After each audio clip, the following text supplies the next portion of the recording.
Today, in this video I'm going to talk about Canada Immigration New Update. I'm going to talk about Express Entry, 1 year since FSWP candidates were invited. If you are interested in this topic, please watch till the end of this video for latest immigration updates and news. Please like this video, subscribe to the YouTube channel and don't forget to hit that notification bell icon. Let's get into the video. The last time Federal Skilled Worker Program, FSWP candidates were drawn from the Express Entry pool was on December 23, 2020. Little did most of us know at the time it would mark the beginning of a temporary pause in Express Entry invitations to FSWP candidates. The FSWP has been Canada's leading pathway for economic class immigrants since it was launched in 1967. In 2008, Immigration, Refugees and Citizenship Canada, IRCC complemented the FSWP by launching the Canadian Experience Class, CEC. The purpose of the CEC is to provide a dedicated immigration pathway to those with Canadian work experience, namely international students and temporary foreign workers. In 2013, IRCC introduced the Federal Skilled Trades Program, FSTP, to provide an immigration pathway for skilled trades workers.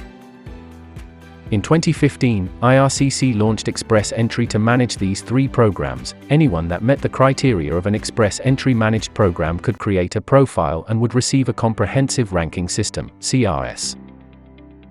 Score based on human capital criteria such as their age, education, English and/or French language skills, work experience, Canadian experience, among other factors. Approximately every 2 weeks, IRCC would invite the highest scoring candidates to apply for Canadian permanent residence.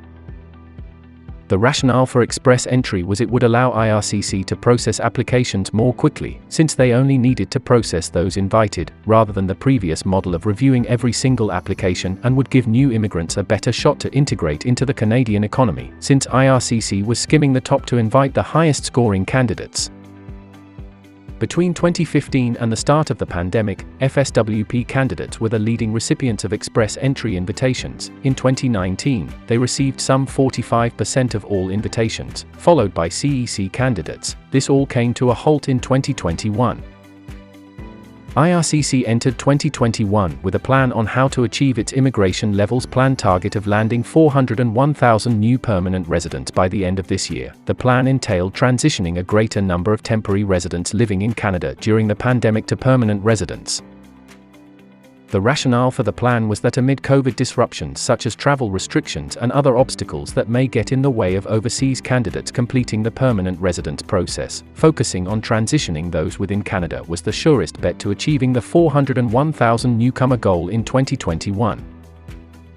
The plan entailed moving away from considering all candidates in Express Entry to primarily inviting CEC candidates for most of this year, including the historic February 13th draw that invited all 27,332 CEC candidates in the pool at the time, almost 6 times more than the previous record for invitations in one draw.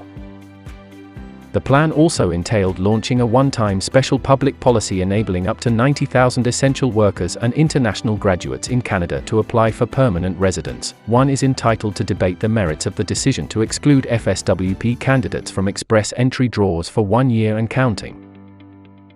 In fact, we will have plenty of time to debate the merits of the decision as a number of developments continue to unfold, such as the global pandemic situation, IRCC's future policy decisions and operating capacity, Canada's labour market picture, and the economic integration of Express Entry immigrants. All this to say, we will likely need years before we can fully assess the ramifications of this decision. Nonetheless, it is worth taking a look at the pros and cons of the decision based on the information we have available to us today. Pros of the decision to exclude FSWP candidates. IRCC is within striking distance of achieving its newcomer target for this year, as it is now landing over 45,000 new permanent residents per month and has landed over 360,000 immigrants through the first 11 months of 2021.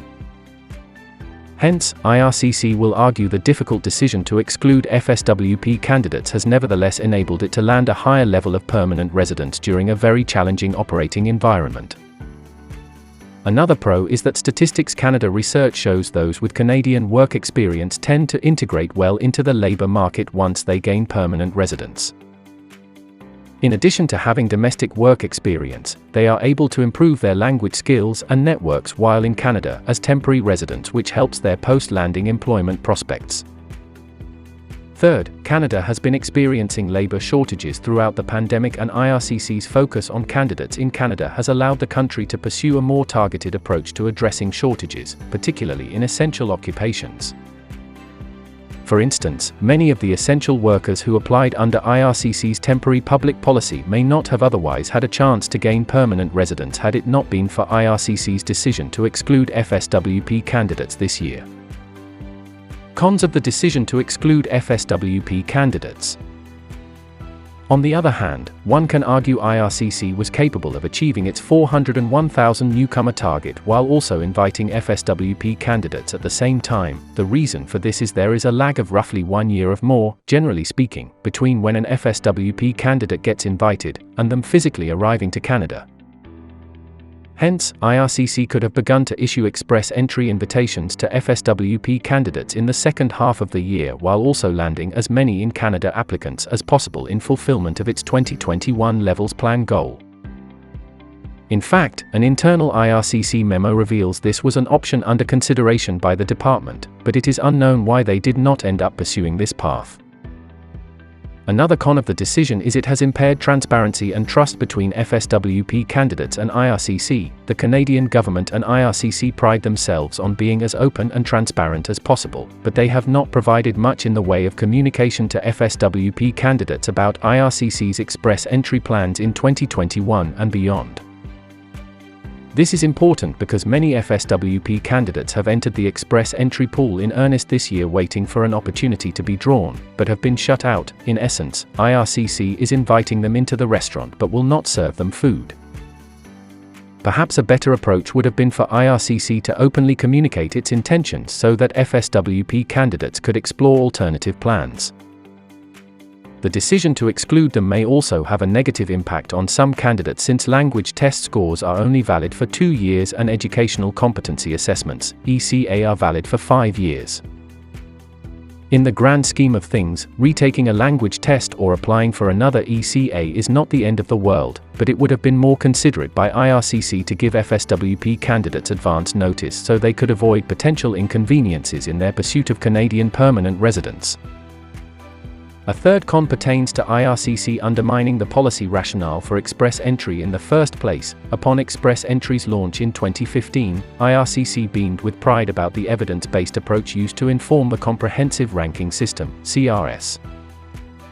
IRCC explained the CRS was shaped by many years of longitudinal data collected and analyzed by Statistics Canada on the labor market performance of immigrants.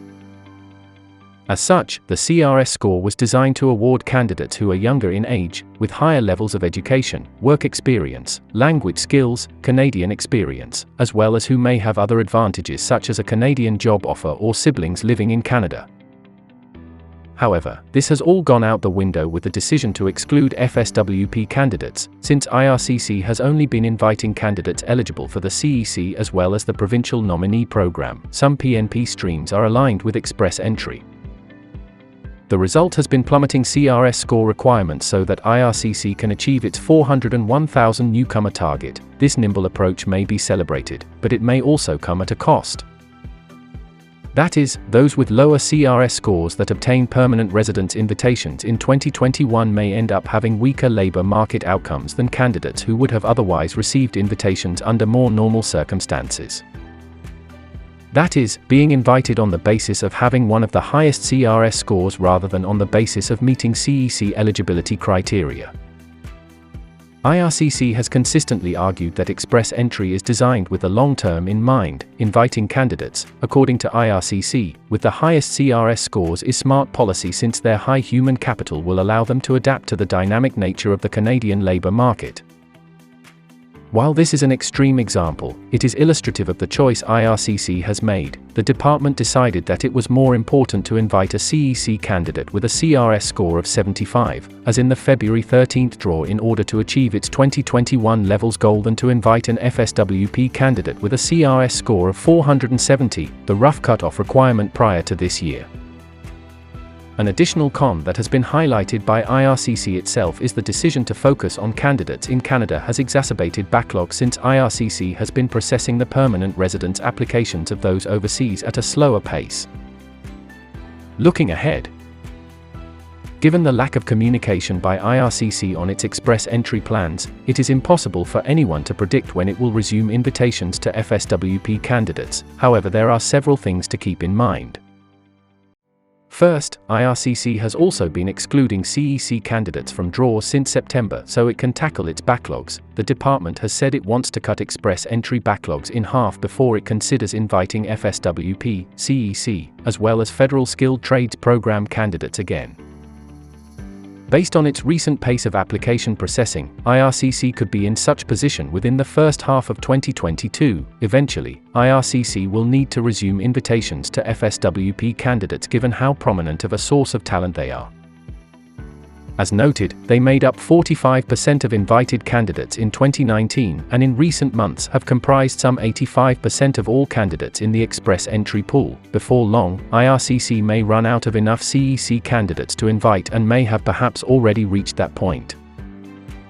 Another major consideration is IRCC plays a key role in supporting Canada's economic development. The department facilitates the arrival of permanent residents from abroad, which supports Canada's population, labour force, and economic growth. However, the pandemic has disrupted overseas arrivals, and this has contributed to Canada's weakest population growth in over 100 years. In addition, the country is dealing with some of the highest job vacancy levels on record for a variety of reasons, including the lack of new workers coming from abroad. As such, resuming FSWP draws will be key to supporting Canada's economic growth objectives.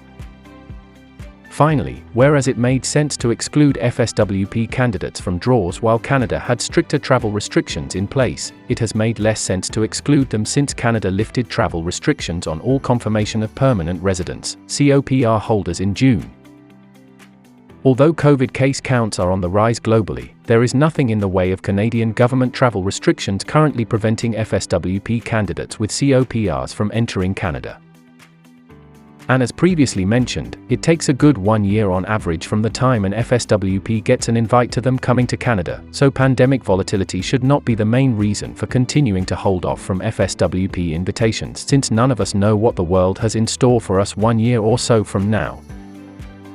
All this to say, there appears to be a strong case for IRCC to resume invitations to FSWP candidates in 2022.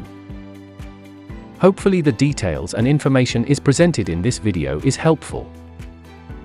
Canada Immigration News channel will be releasing a new video when new information is available on any of these updates or requirements. If you have not subscribed, please like this video and subscribe to the channel. Don't forget to click on that notifications bell icon. See you sooner in next new immigration video. Okay, bye.